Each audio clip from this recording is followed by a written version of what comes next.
ಪ್ರಿಯ ನಿರೀಕ್ಷಕರೇ ನಮಸ್ಕಾರ. ಬೀರ್ಬಲ್ನ ವಿಶೇಷ ಕಾರ್ಯಕ್ರಮಕ್ಕೆ ಆತ್ಮೀಯವಾದ ಸ್ವಾಗತ. ವೀಕ್ಷಕರೇ, ಅಧಿಕಾರ ಇದ್ದಾಗ ಅಹಂಕಾರ ತಲೆಗೇರೋದು ಸಹಜ.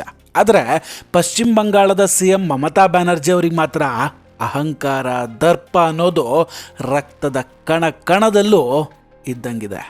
ಮಮತಾ ಬ್ಯಾನರ್ಜಿ ಅವರು ಇವತ್ತು ಯಾವ ಮಟ್ಟಕ್ಕೆ ಇಳಿದಿದ್ದಾರೆ ಅಂದರೆ, ದೇಶದ ಮೊದಲ ಪ್ರಜೆ, ಬುಡಕಟ್ಟು ಸಮಾಜದಿಂದ ಬಂದಂತಹ ಮಹಿಳೆ, ರಾಷ್ಟ್ರಪತಿ ದ್ರೌಪದಿ ಮುರ್ಮು ಅವರಿಗಿವತ್ತು ನೀರೇ ಇಲ್ಲದಂತಹ ಟಾಯ್ಲೆಟನ್ನು ಕೊಟ್ಟು ಅಪಮಾನ ಮಾಡುವಷ್ಟು ದುರಹಂಕಾರಿಯಾಗಿದ್ದಾರೆ. ಅಷ್ಟಕ್ಕೂ ಏನು ನಡೀತು ಬಂಗಾಳದಲ್ಲಿ?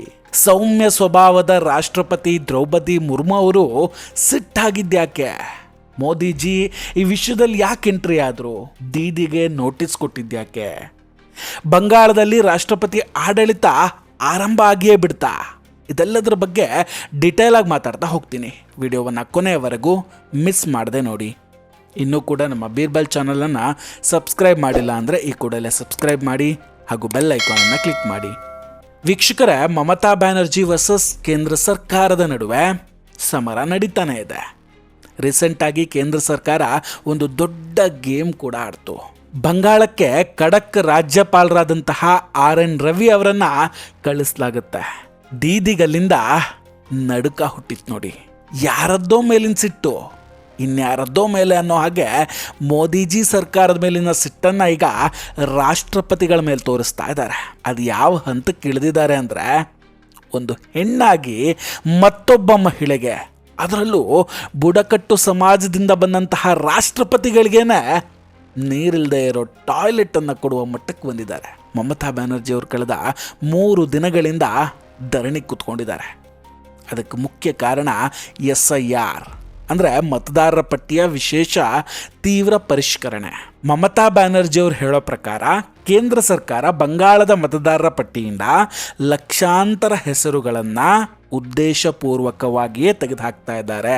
ಬಂಗಾಳವನ್ನು ವಿಭಜನೆ ಮಾಡುವಂತಹ ಕುತಂತ್ರದಿಂದ ಈ ರೀತಿ ಮಾಡಲಾಗ್ತಿದೆ ಅಂತ.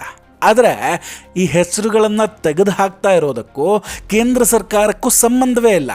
ಇದನ್ನು ಕೇಂದ್ರ ಸರ್ಕಾರ ಆಗಲಿ ಅಥವಾ ಚುನಾವಣಾ ಆಯೋಗ ಆಗಲಿ ಮಾಡ್ತಾನೇ ಇಲ್ಲ.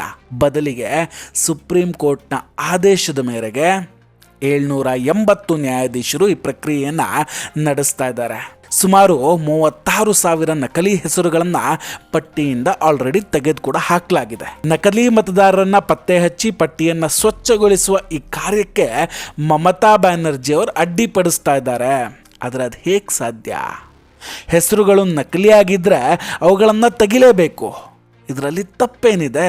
ಈಗ ವಿಷಯ ಏನಂದರೆ, ಈ ಧರಣಿಯ 2ನೇ ದಿನ ಭಾರತದ ರಾಷ್ಟ್ರಪತಿ ದ್ರೌಪದಿ ಮುರ್ಮು ಅವರು ಪಶ್ಚಿಮ ಬಂಗಾಳಕ್ಕೆ ಭೇಟಿ ನೀಡ್ತಾರೆ. ಅಲ್ಲಿನ ಬುಡಕಟ್ಟು ಸಮುದಾಯದ ಸಮಾವೇಶದಲ್ಲಿ ಭಾಗವಹಿಸಬೇಕಿತ್ತು. ಸಾಮಾನ್ಯವಾಗಿ ದೇಶದ ರಾಷ್ಟ್ರಪತಿಗಳು ಒಂದು ರಾಜ್ಯಕ್ಕೆ ಭೇಟಿ ನೀಡಿದಾಗ ಆ ರಾಜ್ಯದ ಮುಖ್ಯಮಂತ್ರಿ ಅಥವಾ ಕನಿಷ್ಠ ಪಕ್ಷ ಒಬ್ಬ ಸಚಿವರಾದರೂ ಕೂಡ ಅವರನ್ನು ಸ್ವಾಗತಿಸುವುದಕ್ಕೆ ಬರಬೇಕಾಗುತ್ತೆ.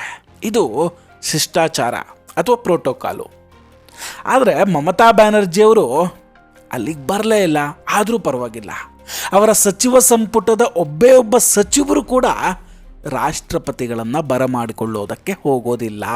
ಇದು ಬರೀ ಶಿಷ್ಟಾಚಾರದ ಉಲ್ಲಂಘನೆ ಅಲ್ಲ, ಬದಲಿಗೆ ದೇಶದ ಮೊದಲ ಆದಿವಾಸಿ ಮಹಿಳಾ ರಾಷ್ಟ್ರಪತಿಗೆ ಮಾಡಿದಂತಹ ಅವಮಾನ ಇದು. ರಾಷ್ಟ್ರಪತಿಗಳೇ ಸ್ವತಃ ಈ ಬಗ್ಗೆ ವೇದಿಕೆಯ ಮೇಲೆ ತುಂಬ ಅಸಮಾಧಾನ ವ್ಯಕ್ತಪಡಿಸ್ತಾರೆ. ನಾನು ಬಂಗಾಳದ ಮಗಳು, ಮಮತಾ ಬ್ಯಾನರ್ಜಿ ನನ್ನ ತಂಗಿ ಇದ್ದಂಗೆ, ಆದರೆ ರಾಜ್ಯ ಸರ್ಕಾರಕ್ಕೆ ಆದಿವಾಸಿಗಳ ಕಲ್ಯಾಣದಲ್ಲಿ ಆಸಕ್ತಿ ಇಲ್ಲ ಅಂತ ನನಗೆ ಅನಿಸ್ತಾ ಇದೆ ಅಂತ ಹೇಳ್ತಾರೆ. आज इंटरनेशनल संथाली काउंसिल है. इंटरनेशनल संथाली काउंसिल कैसे होना चाहिए? मैं देख रही थी यहाँ बैठे बैठे बहुत सारे संथाल लोग उधर घूम रहे हैं.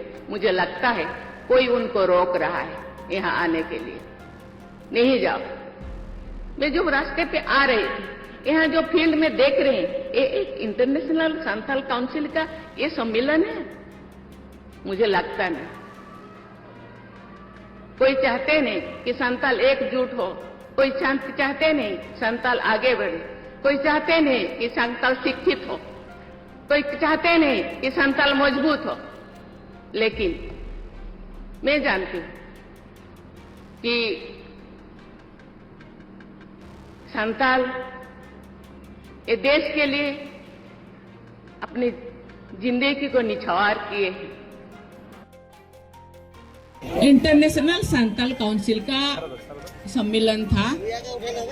मैं तो यहाँ देख के यहाँ जब आई मैंने देखा यहाँ होना था तो अच्छा रहता, क्योंकि इतने बड़ा फील्ड है, पता नहीं प्रशासन का क्या हुआ, बाद में ताली बजाना लास्ट में तो पता नहीं प्रशासन का मन में क्या हुआ, मुझे पता है। हम तो आसानी से यहाँ आए, उन्होंने बोले नहीं वहाँ जगह कंजस्टेड है। मैंने देखा यहाँ तो मुझे लगता है 5 लाख लोग यहाँ इकट्ठे हो सकते, लेकिन पता नहीं वहाँ इसलिए हमको ले गए।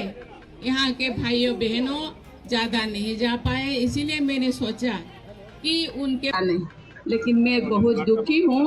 लेकिन यहाँ आके बहुत खुश लगा कि वहाँ के लोग, वहाँ भी लोग क्योंकि बहुत दूर है वहाँ नहीं पहुँच पा रहे हैं, सारे चले जाए। आज उनका मन में ऐसा है तो फिर वो भी धन्यवाद है, क्योंकि जनरली देखा जाए तो प्रेसिडेंट आते हैं तो चीफ मिनिस्टर भी आना चाहिए, मंत्री भी आना चाहिए, लेकिन चीफ मिनिस्टर मैडम भी आए नहीं, और गवर्नर का तो तबादला हो गया है तो वो नहीं आ पाए। लेकिन क्योंकि डेट पहले से फिक्स था इसीलिए मैं आ गई। लेकिन कोई भी बात नहीं, मैं आप लोगों को बहुत बहुत धन्यवाद देना चाहती हूँ। 2 मिनट में आप इतने लोग, हजारों लोग यहाँ उपस्थित हुए, आपको बहुत बहुत धन्यवाद देना चाहती हूँ। ये 9 आदिवासी हिंदी बांग्ला गोरखा सब लोग मिलजुल कर रहे, ये सबका देश है। ಖಂಡಿತ ರಾಷ್ಟ್ರಪತಿಗಳ ಕಾರ್ಯಕ್ರಮ ಮೊದಲು ವಿಧಾನನಗರದಲ್ಲಿ ನಡಿಬೇಕಿತ್ತು. ಅಲ್ಲಿ ಸಾಕಷ್ಟು ಸ್ಥಳಾವಕಾಶ ಕೂಡ ಇತ್ತು. ಆದರೆ ರಾಜ್ಯ ಸರ್ಕಾರ ಕೊನೆಯ ಕ್ಷಣದಲ್ಲಿ ಅನುಮತಿಯನ್ನು ನಿರಾಕರಿಸ್ಬಿಡುತ್ತೆ. ನಂತರ ಕಾರ್ಯಕ್ರಮವನ್ನು ತುಂಬ ಚಿಕ್ಕದಾದ, ತಲುಪೋದಕ್ಕೂ ಕೂಡ ಸಾಧ್ಯವಾಗದಂತಹ ಸ್ಥಳಕ್ಕೆ ಸ್ಥಳಾಂತರ ಮಾಡ್ತಾರೆ. ಆ ಜಾಗ ನೋಡಿದ್ರೆ ನಿಮಗೆ ಗೊತ್ತಾಗುತ್ತೆ. ರಾಷ್ಟ್ರಪತಿಗಳು ಈ ಬಗ್ಗೆ ಮಾತಾಡ್ತಾ ಕಾರ್ಯಕ್ರಮದ ಹಾದಿ ಸರಿಯಾಗಿಲ್ಲ, ಬಹಳ ಚಿಕ್ಕದಾಗಿದೆ, ತುಂಬ ಜನ ಇಲ್ಲಿಗೆ ಬರೋದಕ್ಕೆ ಸಾಧ್ಯ ಆಗ್ತಿಲ್ಲ, ಏನೋ 1,000 ಜನ ಇರ್ಬೋದು ಇಲ್ಲಿ ಅಂತ ಹೇಳ್ತಾರೆ. ಬಹುಶಃ ಬುಡಕಟ್ಟು ಸಮುದಾಯದ ಜನರು ಈ ಕಾರ್ಯಕ್ರಮಕ್ಕೆ ಬರದಂಗೆ ತಡೆಯೋದಕ್ಕೆ ಈ ರೀತಿ ಮಾಡಲಾಗಿದೆಯಾ, ಈ ಅನುಮಾನ ಕೂಡ ಅವ್ರು ಹೇಳ್ತಾರೆ. ಇತ್ತ ಮಮತಾ ಬ್ಯಾನರ್ಜಿ ಅವರು ಮತ್ತೊಂದು ಗಂಭೀರವಾದ ಆರೋಪವನ್ನು ಕೂಡ ಮಾಡ್ತಾರೆ. ಪಶ್ಚಿಮ ಬಂಗಾಳ ಮತ್ತು ಬಿಹಾರದ ಕೆಲವು ಭಾಗಗಳನ್ನು ಸೇರಿಸಿ ಒಂದು ಹೊಸ ಕೇಂದ್ರಾಡಳಿತ ಪ್ರದೇಶ, ಯೂನಿಯನ್ ಟೆರಿಟರಿ ಮಾಡೋದಕ್ಕೆ ಕೇಂದ್ರ ಸರ್ಕಾರ ಸಂಚು ರೂಪಿಸ್ತಾ ಇದೆ ಅಂತ. ಜಾರ್ಖಂಡನ್ನು ಬಿಹಾರದಿಂದ ಬೇರ್ಪಡಿಸ್ದಂಗೆ ಬಂಗಾಳವನ್ನು ಕೂಡ ವಿಭಜಿಸುವುದಕ್ಕೆ ನೋಡ್ತಿದ್ದಾರೆ ಅನ್ನೋದು ಅವರ ವಾದ. ಈ ವದಂತಿಗಳಿಗೆ ಪುಷ್ಟಿ ನೀಡೋ ಹಾಗೆ ಬಂಗಾಳದಲ್ಲಿ ಈಗಾಗಲೇ ರಾಜ್ಯಪಾಲರ ಬದಲಾವಣೆ ಕೂಡ ಆಗಿದೆ. RN ರವಿ ಅವರಂತಹ ಅಧಿಕಾರಿಯನ್ನು ಅಲ್ಲಿ ನೇಮಕ ಮಾಡಲಾಗ್ತಾ ಇದೆ. ಬಿಹಾರದಲ್ಲಿಯೂ ಮಿಲಿಟರಿ ಇಂಟೆಲಿಜೆನ್ಸ್ನ ಅಧಿಕಾರಿಯೊಬ್ಬರನ್ನು ಆಯ್ಕೆ ಮಾಡಲಾಗಿದೆ. ಗಡಿ ನುಸುಳುವಿಕೆ ಮತ್ತು ಜನಸಂಖ್ಯಾ ಬದಲಾವಣೆಯನ್ನು ನಿಯಂತ್ರಿಸೋದಕ್ಕೆ ಈ ಪ್ರದೇಶದಲ್ಲಿ ರಾಷ್ಟ್ರಪತಿ ಆಳ್ವಿಕೆಯಂತಹ ವಿಶೇಷ ವ್ಯವಸ್ಥೆ ಜಾರಿಗೆ ಬರಬಹುದು ಅನ್ನೋ ಚರ್ಚೆ ಕೂಡ ಈಗ ಮಾಧ್ಯಮದಲ್ಲಿ ಶುರುವಾಗಿದೆ. ಈ ಮಾತುಗಳು ಕೇಳಿ ಬರ್ತಿದ್ದಂಗೆ ಮಮತಾ ಬ್ಯಾನರ್ಜಿ ಅವರು, ನನ್ನ ಶಕ್ತಿ ನಿಮಗೆ ಗೊತ್ತಿಲ್ಲ, ನಾನು ಕೇಂದ್ರ ಸರ್ಕಾರವನ್ನೇ ಉರುಳಿಸ್ಬಿಡ್ತೀನಿ ಅಂತ ಬೊಬ್ಬೆ ಹಾಕ್ತಾ ಇದ್ದಾರೆ. ಮಮತಾ ಬ್ಯಾನರ್ಜಿ ಅವರು ಇಷ್ಟೊಂದು ಆಕ್ರೋಶಗೊಳ್ಳೋದಕ್ಕೆ ಕಾರಣ ಏನು ಹಾಗಾದರೆ? ಮೂಲಗಳ ಪ್ರಕಾರ ಅವರಿಗೆ ಈಗ ಯಾವುದೇ ಪ್ರಬಲವಾದ ಚುನಾವಣಾ ವಿಷಯಗಳು ಉಳಿದಿಲ್ಲ. 2008ರಲ್ಲಿ ಸಿಂಗೂರು ಹೋರಾಟದ ಸಮಯದಲ್ಲಿ ಜನ ಅವರಿಗೆ ನೀಡಿದಂತಹ ಬೆಂಬಲ ಈಗ ಸಿಗ್ತಾ ಇಲ್ಲ. ನೋಡಿ, ಇತ್ತೀಚೆಗೆ ಅವ್ರು ಮಾಡಿದಂತಹ ಧರಣಿ ಕೂಡ ಬಂಗಾಳ ಜನರಿಂದ ನಿರೀಕ್ಷಿತ ಪ್ರತಿಕ್ರಿಯೆ ವ್ಯಕ್ತವಾಗಲೇ ಇಲ್ಲ. ಅಲ್ಲದೆ ಪಶ್ಚಿಮ ಬಂಗಾಳದ ರಾಜಕೀಯ ಸಮೀಕರಣಗಳು ಈಗ ಬದಲಾಗ್ತಾ ಇದೆ. ಈ ಹಿಂದೆ ಮಮತಾ ಬ್ಯಾನರ್ಜಿ ಅವರಿಗೆ ಬೆನ್ನೆಲುಬಾಗಿದ್ದಂತಹ ಮುಸ್ಲಿಂ ಮತ ಬ್ಯಾಂಕ್ನಲ್ಲಿ ಬಿರುಕು ಮೂಡಿದೆ. ಮುಸ್ಲಿಂ ಶಾಸಕರ ಗುಂಪು ಮಮತಾ ಅವರು ಮಾಡ್ತಾ ಇರುವಂತಹ ಹಿಂದೂ ರಾಜಕೀಯ ಮತ್ತು ದೇವಾಲಯಗಳ ನಿರ್ಮಾಣದ ಬಗ್ಗೆ ಅಸಮಾಧಾನವನ್ನು ವ್ಯಕ್ತಪಡಿಸ್ತಾ ಇದ್ದಾವೆ. ಇತ್ತ ಅಸಾದುದ್ದೀನ್ ಓವೈಸಿ ಅವರ AIMIM ಕೂಡ ಬಂಗಾಳದಲ್ಲಿ ಸ್ಪರ್ಧಿಸೋದಕ್ಕೆ ತಯಾರಿ ಮಾಡ್ತಾ ಇದೆ. ಒಂದು ವೇಳೆ ಈ ಮತಗಳ ವಿಭಜನೆ ಆದರೆ ಮಮತಾ ಅವರ ಅಧಿಕಾರಕ್ಕೆ ಸಂಚಕಾರ ಬರಲಿದೆ ಅನ್ನೋ ಭಯ ಅವರಿಗೆ ಕಾಡ್ತಾ ಇರುವಂಥದ್ದು. ಇಲ್ಲಿ ಗಮನಿಸಬೇಕಾದ ವಿಷಯ ಏನಂದರೆ, ಕಳೆದ ಚುನಾವಣೆಯಲ್ಲಿ BJP ಮತ್ತು TMC ನಡುವಿನ ಮತಗಳ ಅಂತರ ಕೇವಲ 9 ರಿಂದ 10% ಇತ್ತು. ಈ ಅಂತರದಲ್ಲಿ ಕೇವಲ 5% 6% ಮತಗಳು ಇತ್ತ ಕಡೆ ವಾಲ್ಬಿಟ್ರೆ ಬಂಗಾಳದಲ್ಲಿ ಆಟ ಮುಗ್ದಂಗೆ. ಇನ್ನು ಈಗ ರಾಷ್ಟ್ರಪತಿಗಳಿಗೆ, ಅದು ಮಹಿಳಾ ದಿನಾಚರಣೆಯನ್ನೇ ಮಾಡಿದಂತಹ ಅವಮಾನಕ್ಕೆ ಸ್ವತಃ ಮೋದಿಜಿ ಕೂಡ ಆಕ್ರೋಶಗೊಂಡಿದ್ದಾರೆ. जो मैं आज देशवासियों के सामने, दिल्ली वासियों के सामने मैं व्यक्त करना चाहता हूं. आज देश अंतर्राष्ट्रीय महिला दिवस मना रहा है और कल पश्चिम बंगाल में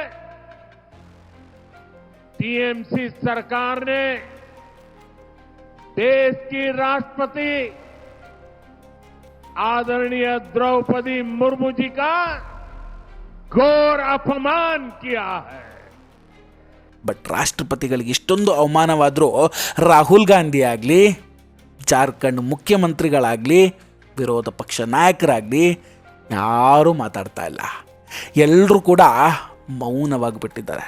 ಮೋದಿಜಿಯನ್ನು ಟೀಕಿಸೋದಕ್ಕೆ ಸದಾ ಸಿದ್ಧವಾಗಿರೋ ಇವರು ಒಬ್ಬ ಮಹಿಳಾ ಆದಿವಾಸಿ ರಾಷ್ಟ್ರಪತಿಗೆ ಆದಂತಹ ಅವಮಾನದ ಬಗ್ಗೆ ಮಾತಾಡೋದಕ್ಕೆ ತಯಾರಿಲ್ಲ. ಎಲ್ಲಿ ಹೋಯ್ತು ನಾರಿ ಶಕ್ತಿ? ಏನಾಯ್ತು ಮಹಿಳೆಯರ ಮೇಲಿನ ಗೌರವ? In this country was the President of India.